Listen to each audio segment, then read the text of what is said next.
Programación lógica. Antes de hablar del concepto de lo que es la programación lógica, vamos a ver por qué se estudia o por qué nosotros, los ingenieros en sistemas, vemos la programación lógica.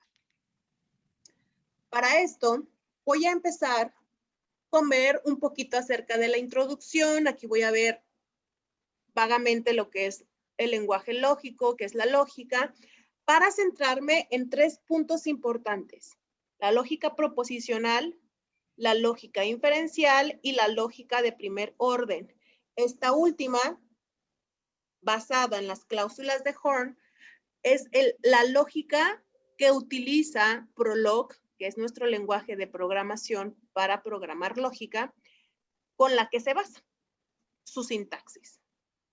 Entonces, ¿qué es la inteligencia artificial? La inteligencia artificial, de varios autores definen la inteligencia artificial de muchas maneras, pero la que a mí más me gustó fue que es el intento de imitar la inteligencia humana. Se puede utilizar un robot o un software. Y normalmente la dividen en 4.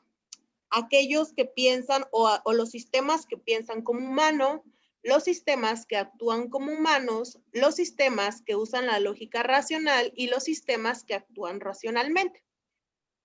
Los sistemas que piensan como humanos, en esta clasificación entran las redes neuronales artificiales. En los sistemas que actúan como humanos entran los robots tan simples como mover un brazo, o robots tan complejos como aquellos que puedan jugar contigo. Los sistemas que usan la lógica racional, aquí entran todos los sistemas expertos. Estos sistemas expertos se dotan de una base de conocimientos, pues para que, basado en esa base de datos que ellos almacenan, puedan darte una respuesta. Por ejemplo, lo más usado en el último año, pues fue los doctores en línea, ¿no? Los sistemas expertos de doctores en línea, en el que tú le dabas síntomas y ellos podían identificar si tenías o no cierta enfermedad, llámese en este momento la enfermedad de COVID. Esta partecita es con la que nosotros vamos a estar trabajando un poquito o un bastantito al trabajar con la lógica. De hecho, de ahí usan la lógica racional. Tenemos los sistemas que actúan racionalmente y son aquellos sistemas que utilizan agentes inteligentes, es decir, agentes que aprenden.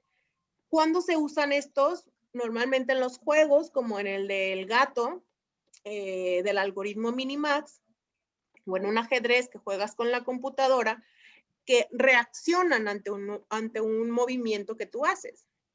De ahí es el por qué es inteligente, porque su movimiento lo hacen acorde al movimiento que tú hiciste. Entonces, en general, pues, breve introducción de lo que es inteligencia artificial. En su curso del próximo semestre, ustedes ahondarán todavía mucho más en el tema. Inteligencia artificial es la simulación de inteligencia humana por parte de las máquinas. Dicho de otro modo, es la disciplina que trata de crear sistemas capaces de aprender y razonar como un ser humano. Pero no es un concepto nuevo. Allá por el siglo XVII, Descartes ya teorizó sobre la posibilidad de autómatas inteligentes. Eso sí, no sería hasta mediados del siglo XX cuando el tema empezó a cobrar relevancia. Por un lado, Alan Turing propuso un test que sigue siendo un reto a día de hoy. Un sistema será lo suficientemente inteligente si consigue hacerse pasar por un humano ante un juez. Por otro lado, el reconocido informático John McCarthy acuñaría el término inteligencia artificial en la famosa conferencia de Dartmouth de 1956.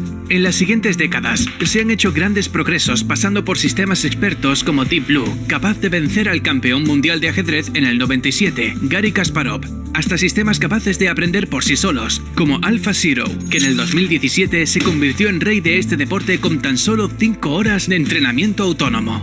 La inteligencia artificial sigue siendo una disciplina en auge y está presente en cada rincón donde haya tecnología, en mayor o menor grado. Desde bots en videojuegos capaces de golpearse contra la misma pared durante horas, hasta asistentes virtuales punteros capaces incluso de contarnos chistes. Ahora bien, supongamos que nos dan el hardware adecuado. He dicho hardware adecuado. En fin, supongo que eso nos vale. Para convertirlo en un sistema de inteligencia artificial ideal, tendremos que añadirle algunas capacidades. Comenzaremos añadiendo módulos de reconocimiento, al menos uno visual y otro auditivo.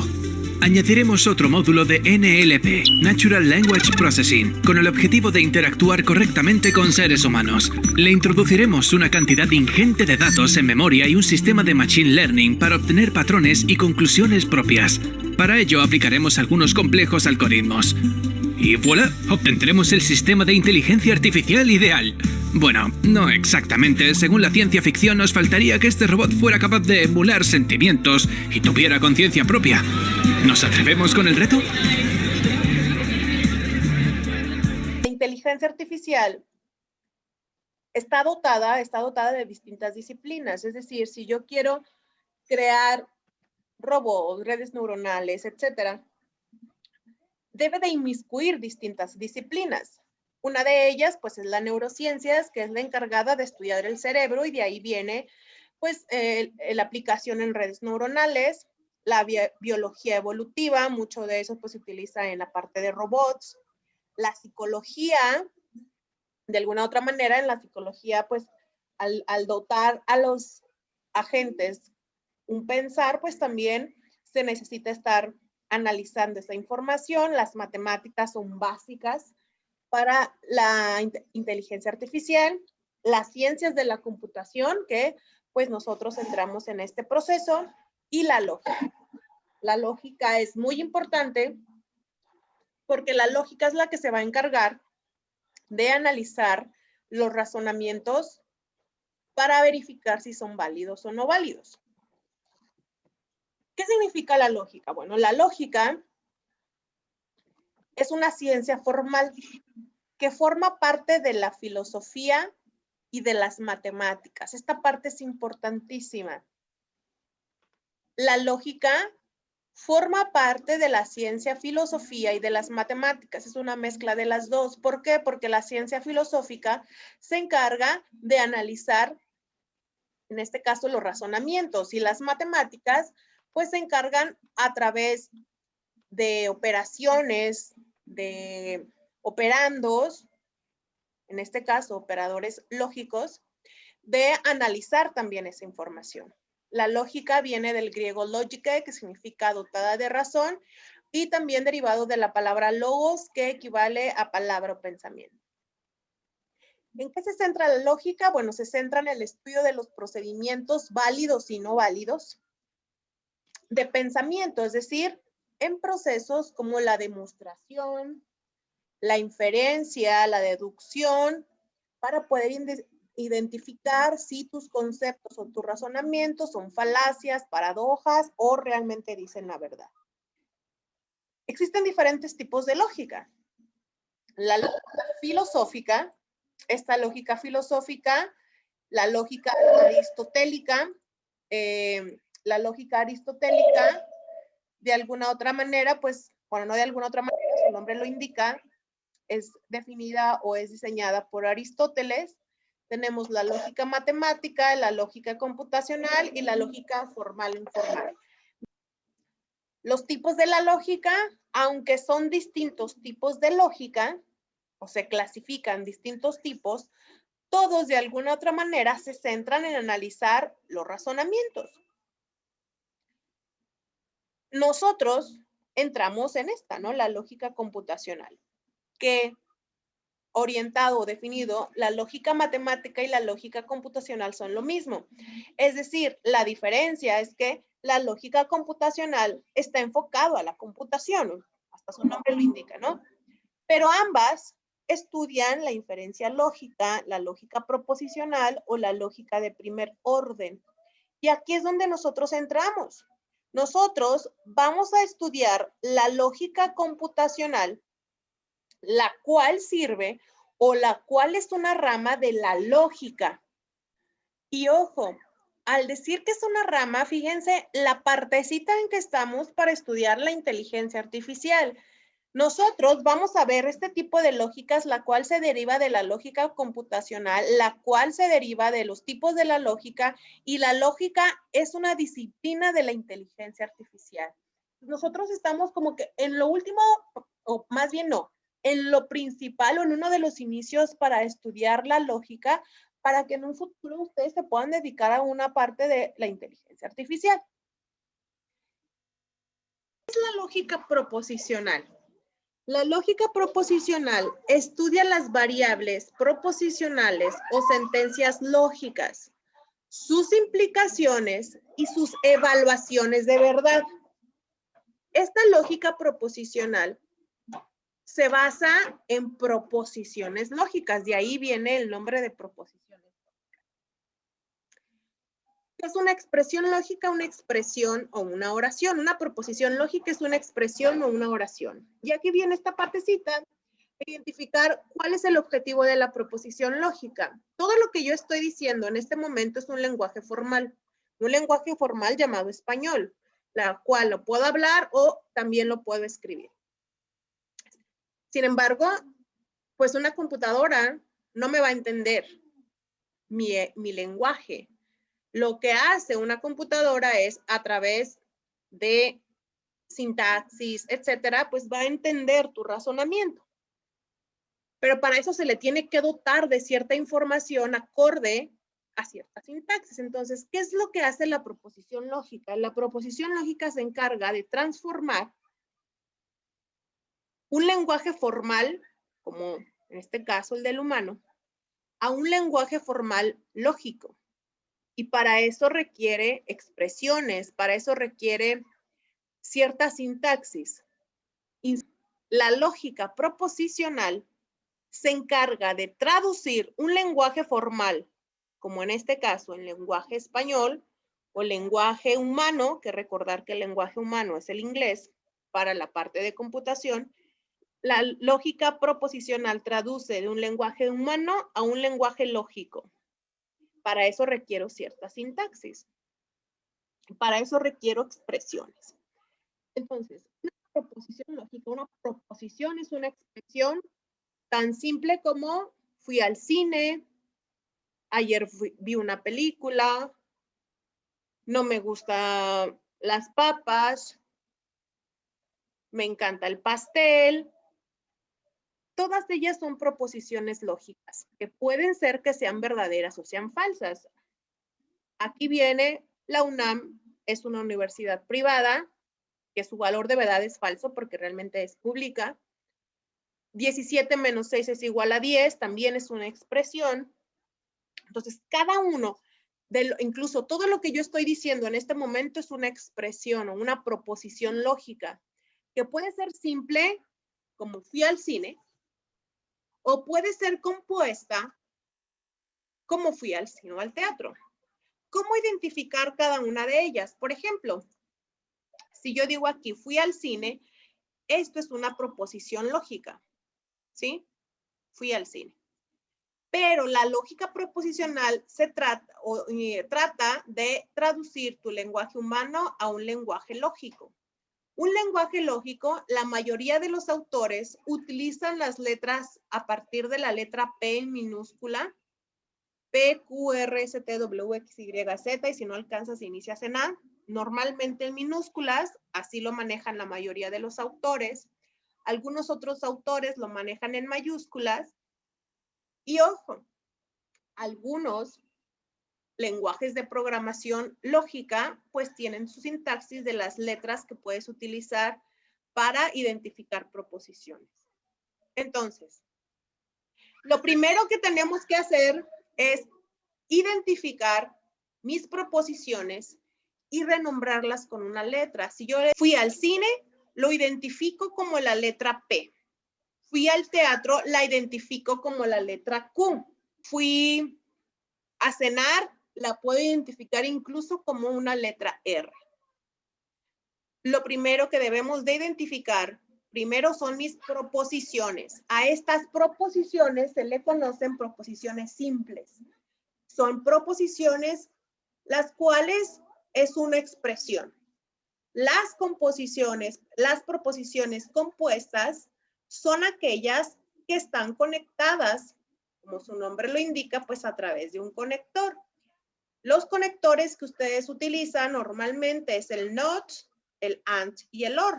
Y si yo quiero decir fui al cine o al teatro, si yo ya sé que fui al cine es la letra P, fui al teatro es la letra Q, entonces aquí me faltaría el conector, que mi conector sería P o Q. Los conectores es el no, conocido como el no, también utilizado este símbolo. Él implica también, puedes verlo o en algunos autores de esta manera, él implica, mejor conocido como, o el nombre correcto es el condicional. El OR, su nombre correcto es la disyunción. El AND, su nombre correcto es la conjunción. El bicondicional, que lo van a escuchar cuando quieran decir la palabra sí, solo sí, también representado algunos autores de esta manera. Y la disyunción exclusiva, el cual lo pueden escuchar el o bien P o bien Q representado de esta manera, o incluso en algunos autores lo pueden representar utilizando esto, como el bicondicional, pero con una línea al medio. Entonces, tenemos el not, que es la negación, la condicional, la disyunción, la conjunción, la bicondicional y la disyunción exclusiva. Cada uno con sus tablas de verdad. Estas tablas de verdad, en la negación, lo que hace es si es verdadero, lo pasa positivo. En la disyunción, la única opción para que sea falsa, para que sea falsa es que ambas sean falsas. En la conjunción, la única opción para que sean verdaderas es que ambas sean verdaderas. En la condicional, para que sea falsa, es que la primera sea verdadera y la segunda sea falsa. En la bicondicional es cuando son iguales. Cuando son iguales son verdaderas y cuando son diferentes son falsas. Y en la disyunción exclusiva, cuando son iguales son falsas y cuando son diferentes son verdaderas. Entonces, con estos ejercicios o con estos enunciados voy a empezar a hacer mis ejercicios. Mi primera respuesta, la respuesta del primer ejercicio es P que implica Q. Cuando ustedes escuchen la palabra entonces, la palabra implica, una coma, y ustedes ven al principio la palabra sí, desde ahí es casi un hecho que lo que ustedes van a utilizar es una condicional, un implica. No es el caso que P y Q. Importante, cuando ustedes escuchen, no es el caso, no es cierto, no es verdad, se niega todo lo que sigue, es decir, P y Q. Ojo, cuando ustedes escuchen, no es el caso, no es cierto, no es verdad, se niega desde un inicio. Yo no puedo poner esto, negado P y Q, ¿sí? Porque esta negación, al traer la palabra no es el caso, está negando todo esto. Tampoco es equivalente decir negado P y negado Q, ¿sí? Esto está mal. La respuesta correcta es esta. Siguiente. P solamente si Q y no R. P, y recordar que cuando escuchen la palabra sí, solo sí, sí, solamente sí, como en este caso es un bicondicional. P, solamente sí, Q y no R. Aquí sí, el negado es específicamente de la R. P, solamente sí, estos dos, sí, Q y no R. Inciso D, P o no Q. Inciso E, si P y Q, coma, y hasta te lo dice, si P y Q, coma, entonces, no R o S. no R o S. Entonces, ojo, no R no es como en el ejercicio B que niegas todo. No R nada más niega, en este caso, a R o S. Si se presentara o para que se presentara, como en el caso del inciso B, debió haber dicho, si P y Q, entonces no es cierto R o S. Inciso F. Si P, entonces Q,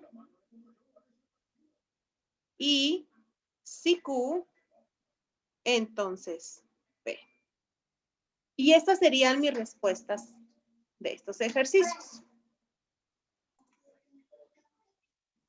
Vamos a hacer el inciso A. Dice, no vi la película, pero leí la novela. Inciso A. Vi la película, es P, pero como se está negando, entonces niego. ¿Sí? Pero, entonces chicos, cuando escuchen la palabra pero, aunque, es un and. Es una and. No vi la película, pero leí la novela. Inciso C. Ni vi la película, ni leí la novela. Ni vi la película, ni leí la novela. Cuando ustedes escuchen el ni, es una disyunción, ambas negadas. Ni vi la película, ni leí la novela. E inciso C, no es cierto, y aquí vuelvo a lo mismo que les había explicado hace rato, no es cierto que viese la película y leyese la novela. Ojo, no es cierto, niego todo lo que sigue. Importante, estas dos no son iguales, porque muchos me pueden decir, maestra, y si en lugar de poner la negación lo pongo de cada uno, no. Son dos contextos distintos que cuando veamos los siguientes temas como leyes de inferencia, pues voy a poder contestar a su pregunta o definir o explicarles el por qué no es lo mismo. Entonces, cuando ustedes escuchen ni, es una disyunción ambas negadas, y cuando ustedes escuchen no es cierto que, no es verdad, es niegan todo lo que sigue después.